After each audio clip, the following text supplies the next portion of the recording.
Hello दोस्तों, स्वागत है आपका डीएलएफ न्यूज में। आइए आज की सभी बड़ी खबरों को हम जान लेते हैं। सबसे पहली खबर निकल के आ रही है, अजीत डोभाल ने राष्ट्र की शक्ति को सरकारों की मजबूती से जोड़ा। बांग्लादेश, श्रीलंका, नेपाल में सत्ता परिवर्तन को खराब गवर्नेंस का उदाहरण बताया।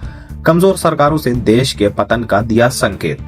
वहीं कांग्रेस अध्यक्ष खड़गे ने सरदार पटेल जयंती पर पीएम मोदी के बयान पर दिया जवाब। बोले, आरएसएस पर लगाओ बैन। आरोप लगाया कि भाजपा आरएसएस के कारण देश में बिगड़ रही है कानूनी व्यवस्था। और खबर देखिए, पूर्व क्रिकेटर मोहम्मद अजहरुद्दीन तेलंगाना में बने मंत्री। राज्यपाल ने दिलाई शपथ। भाजपा ने इसे आचार संहिता का उल्लंघन और तुष्टीकरण की राजनीति बताते हुए चुनाव आयोग से की शिकायत। और खबर है कि पीएम मोदी ने सरदार पटेल जयंती पर स्टैचू ऑफ यूनिटी पर अर्पित किए पुष्प। कांग्रेस और नेहरू पर कश्मीर को लेकर गलती करने का आरोप भी लगाया। बोले, कांग्रेस को अंग्रेजों से मिली गुलाम मानसिकता। और खबर है कि मुंबई में यूट्यूबर रोहित आर्या ने वेब सीरीज ऑडिशन के नाम पर 17 बच्चों सहित 19 लोगों को बनाया बंधक। पुलिस इनकाउंटर में आरोपी मारा गया। क्विक रिस्पांस टीम ने 35 मिनट में सभी को सुरक्षित छुड़ाया।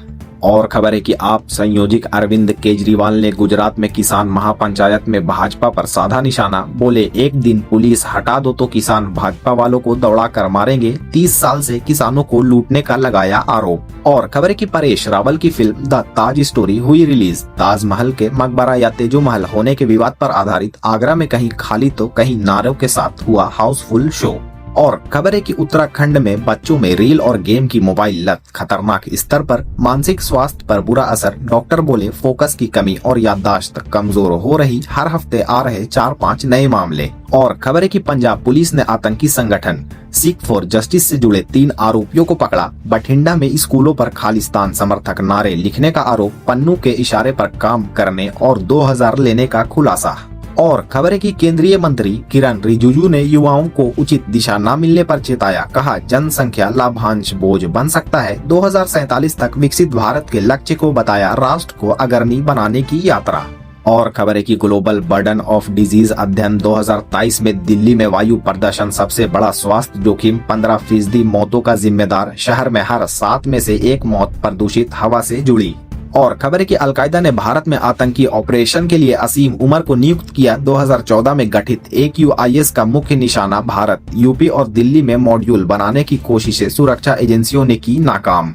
और खबर है कि चेन्नई में ईडी दफ्तर को बम से उड़ाने की धमकी वाला फर्जी ईमेल मिला। डीजीपी ऑफिस को भेजे गए मेल से मचा हड़कंप। पुलिस जांच में कोई संदिग्ध वस्तु नहीं मिली। दहशत फैलाने की कोशिश थी। और खबर है कि केंद्र सरकार ने जानकारी दी, जनवरी से अब तक 2790 से ज्यादा भारतीय नागरिक अमेरिका से वापस आए, जो वहां गैर कानूनी तरीके से रह रहे थे और मानदंडों पर खरे नहीं उतरते थे। और खबर है कि हैदराबाद में साइबर अपराधियों ने 78 वर्षीय बुजुर्ग से डिजिटल गिरफ्तारी के नाम पर 51 लाख ठगे। खुद को मुंबई क्राइम ब्रांच का एसीपी बताकर बम विस्फोटों और अपहरण में सिम के इस्तेमाल की दी धमकी। और खबर है कि भारत और अमेरिका ने किया नया 10 साल का रक्षा समझौता। सेनाओं, रक्षा उद्योग और तकनीकी सहयोग को करेंगे मजबूत।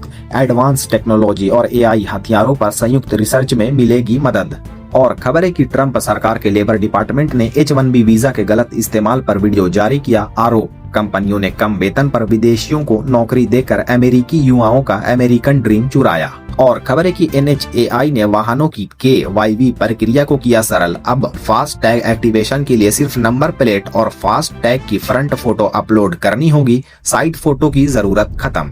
और खबर है कि 31 अक्टूबर को सोने चांदी के दाम में दर्ज हुई तेजी। 10 ग्राम सोना 1151 बढ़कर 1,20,770 पर। चांदी 2342 बढ़कर 1,49,125 प्रति किलोग्राम। हालांकि दोनों अपने मासिक उच्चतम स्तर से अभी भी काफी नीचे।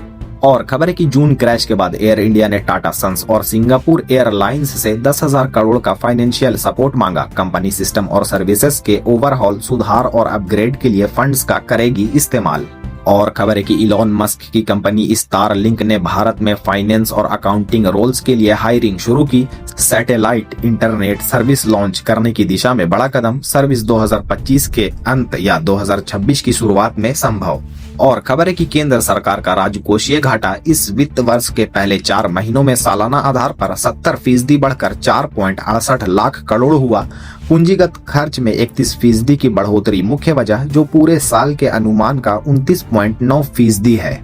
और खबर है कि शुक्रवार 31 अक्टूबर को शेयर बाजार में गिरावट, सेंसेक्स 465 अंक गिरकर 83,938 पर और निफ्टी 155 अंक टूटकर 25,722 पर बंद हुआ। आईटी, मीडिया और मेटल शेयरों में ज्यादा कमी, सरकारी बैंक और ऑयल गैस में खरीदारी। और आज की आखिरी खबर आ रही है, मोटोरोला ने ग्लोबल मार्केट में लॉन्च किया अपना अब तक का सबसे पतला स्मार्टफोन मोटोरोला एज 70, सिर्फ 5.9 मिलीमीटर मोटाई के साथ मिलिट्री ग्रेड मजबूती। इसमें 50 मेगापिक्सल OIS कैमरा और स्नैपड्रैगन 7 Gen 4 प्रोसेसर शामिल।